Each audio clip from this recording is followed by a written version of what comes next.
I want to welcome you guys to San Diego. San Diego is the best city. Literally, it really is. No, I'm not joking. It really is. My name is Ashley Elder. I was the first graduating class of the San Diego Met 2008. Started out in 2004. Now let me rewind this a little bit for you. Back in middle school, I had a vice principal named Mildred Phillips.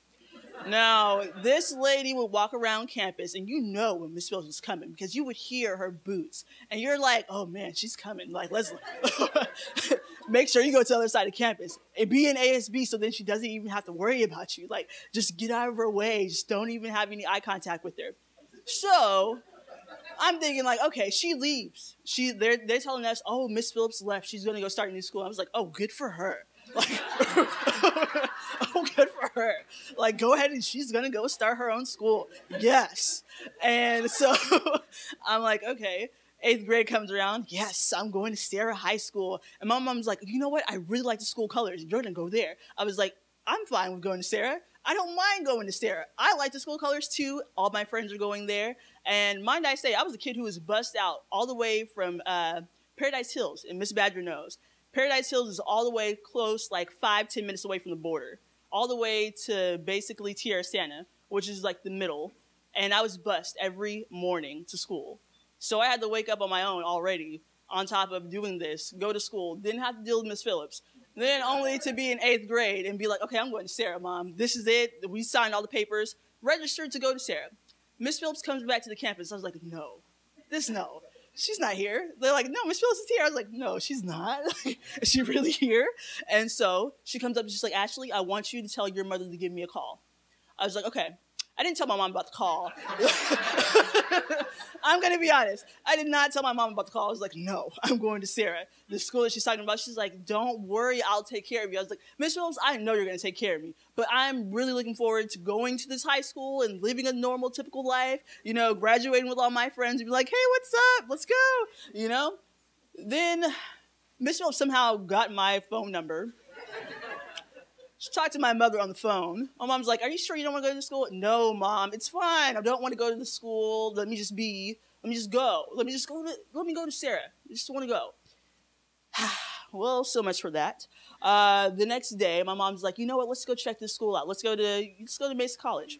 So my mom tricked me into going to Mesa College, thinking that I'm just going to go look at this school to give Miss Phillips a chance, you know, like, okay, we're going to look. She made me sign the papers. Miss Phillips was like, oh, you coming over to my school? You going to be up in my school? I was like, wait, hold on. I said, Mom, we didn't discuss this. This is the partnership. Me and you together. But I didn't give Miss Phillips a chance to really explain it to me.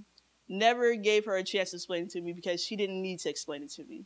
I knew that once I was coming with Miss Phillips, my mom never worried about me once. As long as she knew I was with Miss Phillips, she said, oh, go ahead and go. You need to do a speaking engagement at 7 o'clock at night. Bye. See you later. Bye. Just make sure you come home. I was like, but Mom, I really wanted to go to Sarah.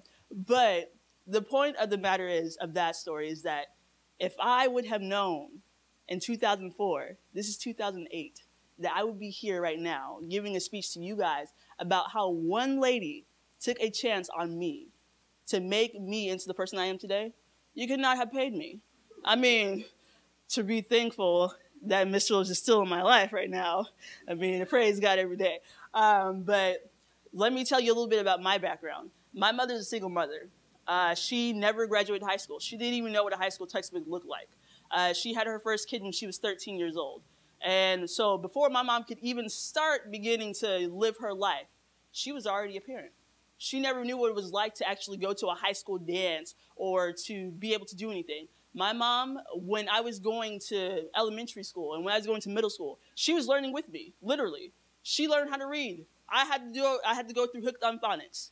Let me tell you about what Hooked on Phonics did for my mom. It got her to read. And she over here reading books talking about what's this word right here. I was like, Moms, come on, let's sound it out together. And I'm over here, come on, let's learn together. But to be honest with you, my mom is my partner in education. She's my partner in life, and that is the number one person in my life.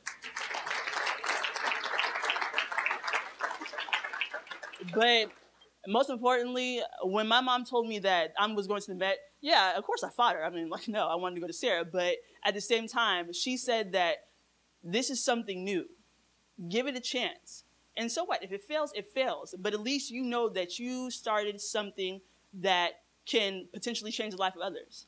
And to see, I go to that school every now so often just to keep an eye on them, just to make sure that things are going right. But to see how it's going and to see where it started at, with us being the guinea pigs, as I always call it.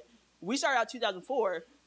We all looked at each other. I looked at KJ. I was like, oh, man, we have been this together in 2004. No kind of, like, it didn't have the structure that it has now. But to say that it wasn't structured, that's an understatement, because when we walked in there, we knew what English, math, science, and everything was. My mom, she didn't know what it was. So when I graduated, oh, you better believe she graduated with me too. Just like when I say I go to college, it's actually me and my mom going to college. But she told me to, believe in the system. And of course, I believed in the system. But she didn't have any help. Like, she had 4 kids on her own. I'm the baby, by the way. I'm the youngest out of all 4 of the children. I have 3 older siblings, 2 brothers, and 1 sister. None of them graduated high school. My sister, she was kind of close, She got there, but she didn't graduate. And so my mom told me, she's like, you're the last one. Like, you have to do something with yourself. She's like, you're my baby. And she said that, you know what, I'm going to push you to the point that you're going to hate me for this, but you're going to learn something. So I went to the Met, and I met Miss Phillips and Miss Badger there. And my internship was at the San Diego Police Department. That's the only one internship that I had the whole entire time I was at the Met. 3 years. And my mentor's name was Jesse Holt. And I started off in the police department in the juvenile administration office. And right next door to us was a SWAT unit. So I used to see calls going out for the SWAT to go out. And I used to be like a little kid, little 14-year-old Ashley, sitting up inside the little cubicle office, filing affidavits and researching opportunities for other kids who didn't have the liaisons that I had. So I created a website for them, and that little identikit that, have the kids put their little finger on there and you roll it, and, your child comes up missing, and yay, you have identikit to verify their identification. That's something that my mentor trusted me with so much to go out there and research and find that product for them. So now I see that it's being used every day, because my little niece and nephew came home. They're like, oh, look at, we got these little badges. I was like, oh, let me see. I was like, oh my gosh, Mom, that's me. That's me right there. I did that. But my little nieces and nephews, they looked at me like, oh, who are you? But but that was my one internship. And to thank them so much, they entrusted a 14-year-old kid to go inside juvenile administration. All the rest of them, let me tell you about the rest of the people who went inside that police department. They were put in dispatch. I don't know what dispatch looked like. I'm so glad I didn't know what dispatch looked like, because none of them stayed that long. I stayed there for 3 years with the same mentor, and my mentor repeatedly every single year, she would come to my exhibitions. She would come pick me up from home. And to say that someone cared for you and to let you know that, you know what, you matter to somebody. You make a difference to somebody. When I left that internship, they all cried. And I never seen, cops. I mean, they're cops. Like, Pete's sake, they're cops. They told me that not only did I exceed their expectation, but they said as a young adult going into the real world, they said that I feel sorry for anybody who has to come up and compete with Ashley Elder. And I never knew what they were talking about, because I see myself still as my mother's child. I see myself as the baby of the family. So my personification of what they were thinking, like, oh man, I really must be mean.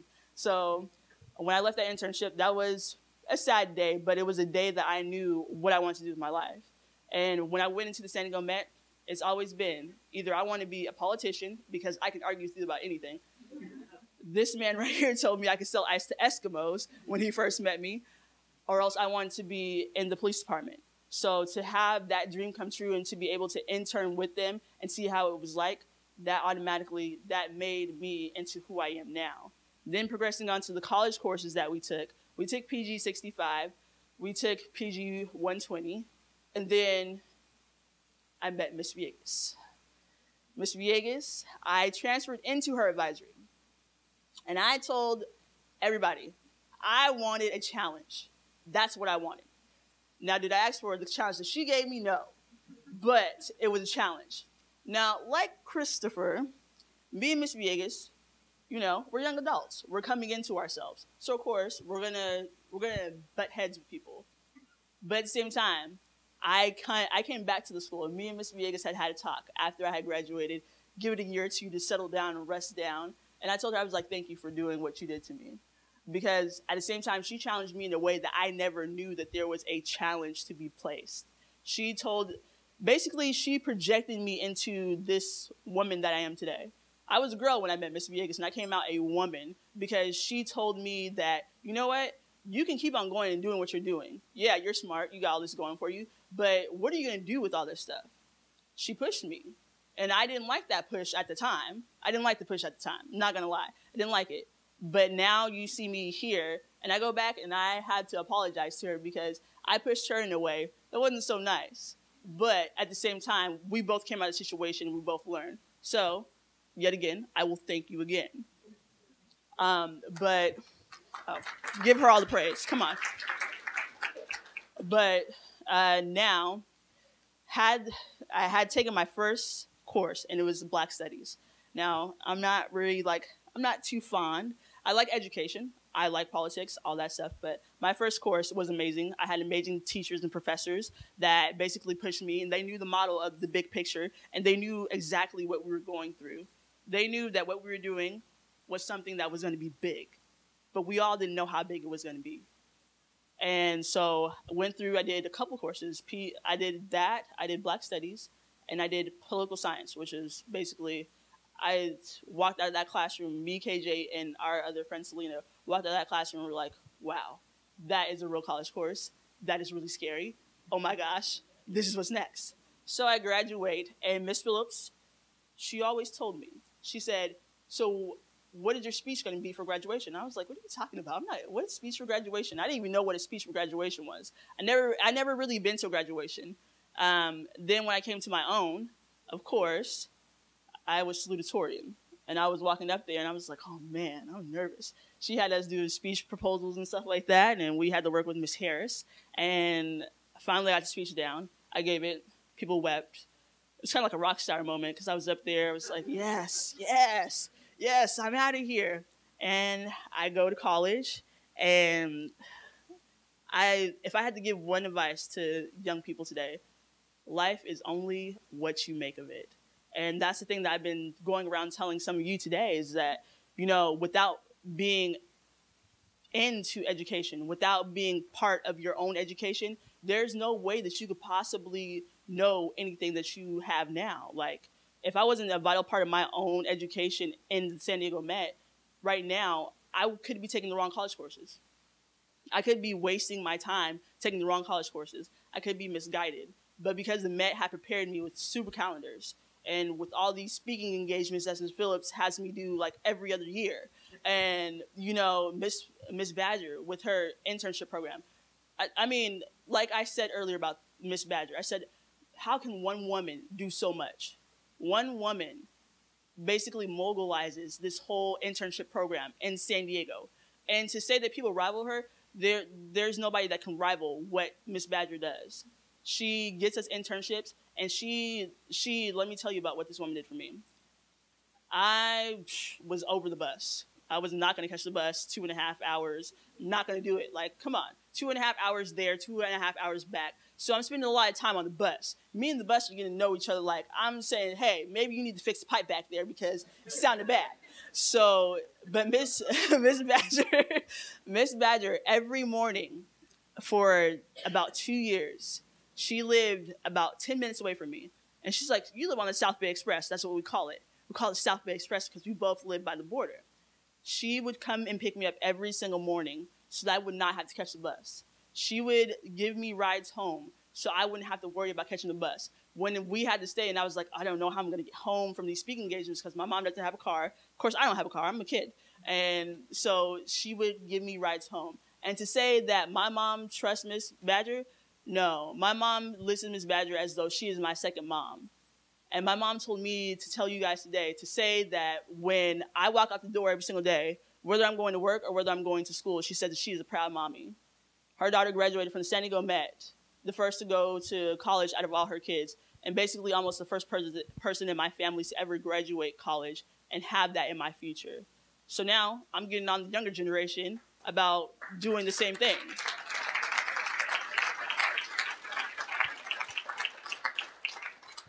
truly enough, when they say one student at a time, it really is one student at a time. And I think these two creators, even though one of them said a not so nice comment about me a couple of minutes ago, I give these two creators all the glory, because without you guys, none of this would be possible.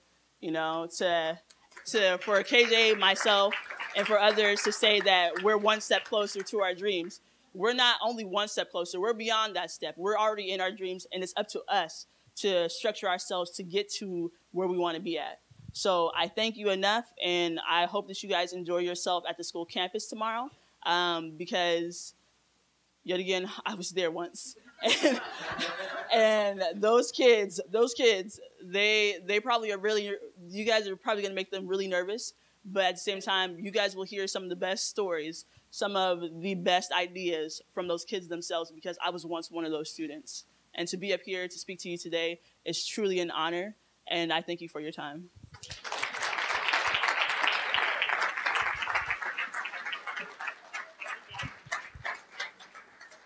And real quick, Ashley, what are you doing now? What had just happened when I called you about this?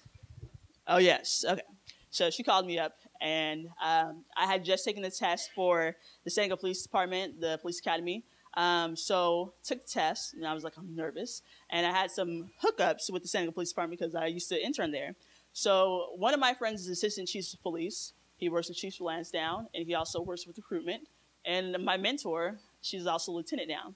They put in recommendations for me when they saw me go through the screening process. They're like, Ashley Elder. I was like, hold on, wait. But they put me in, and now after 6 months, I will be able to go into the field that I wanted to actually go into, which is homicide or forensics department. And the day she called me, I found out that I actually passed the test part of the San Diego Police Department test. Congratulations.